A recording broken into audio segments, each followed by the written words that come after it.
അല്ല, ഞാനിത് നിത്യയ്ക്ക് വേണ്ടി വാങ്ങിച്ചതാ. അതെന്ത് പണിയാണ് ഹരി?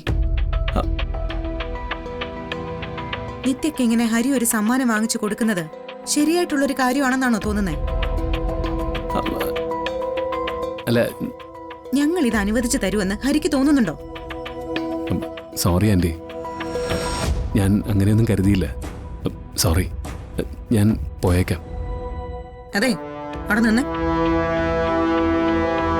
പൊതുവെ കവികളുടെ മനസ്സ് ദുർബലമാണെന്നൊരു പറച്ചിലുണ്ട്.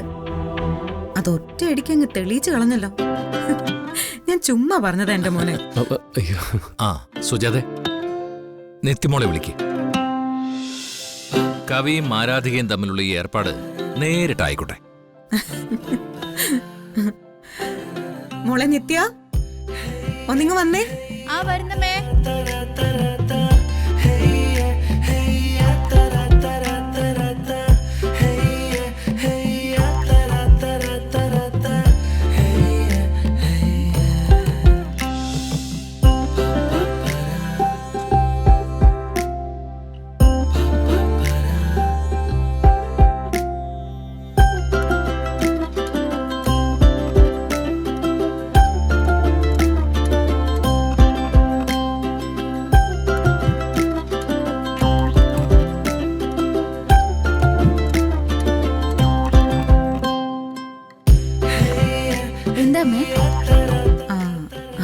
മോളെ, ഹരി നിനക്കെന്ത് പ്രസന്റ് വാങ്ങിച്ചോണ്ട് വന്നതാ?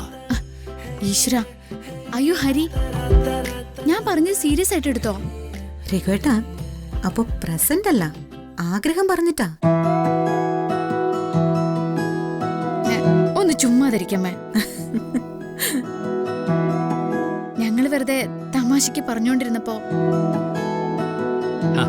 തമാശയായാലും ഗൗരവായാലും ഇയാൾ അത് വാങ്ങിച്ചോണ്ട് വന്നല്ലോ, അപ്പൊ അത് സ്വീകരിക്ക.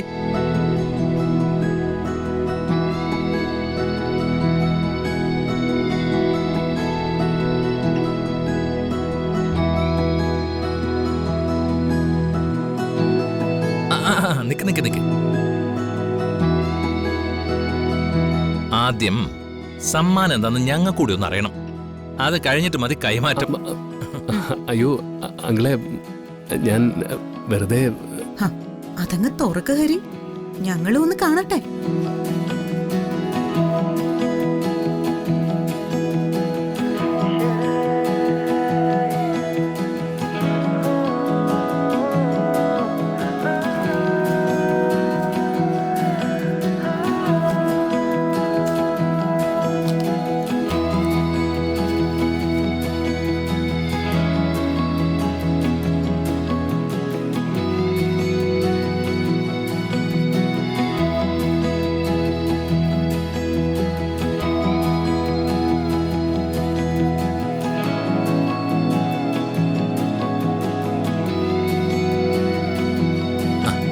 ഇനി കൊടുത്തു.